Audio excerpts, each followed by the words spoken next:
For me, it starts with vision. Again, the leaders have to be clear on the vision, and they have to be able to communicate it in a motivating way. And ultimately, that's about transparency. Leaders have to be transparent about where we want to go, where we see ourselves, how we want to elevate how we operate so that we can serve the customer needs. It's all about communicating that vision and being transparent about where we're going. And the more we're transparent, then that'll settle people's nerves, because if we don't communicate it, then they're going to start assuming all of these things that are not correct. They'll start hearing different narratives in the organization and believe it, and it's just going to spiral.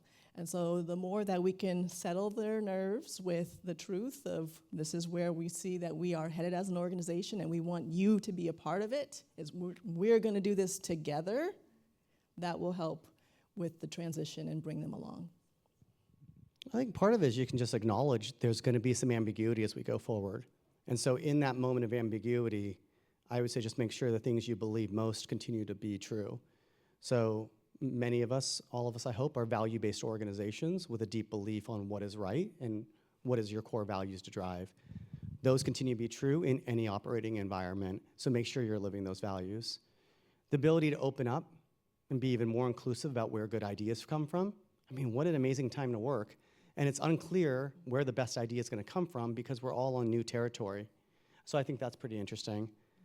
I think the acknowledgement that we're going to test and try, we're going to pivot and learn, is going to be part of that journey. And so there's going to be sprinkled opportunities to try to do that.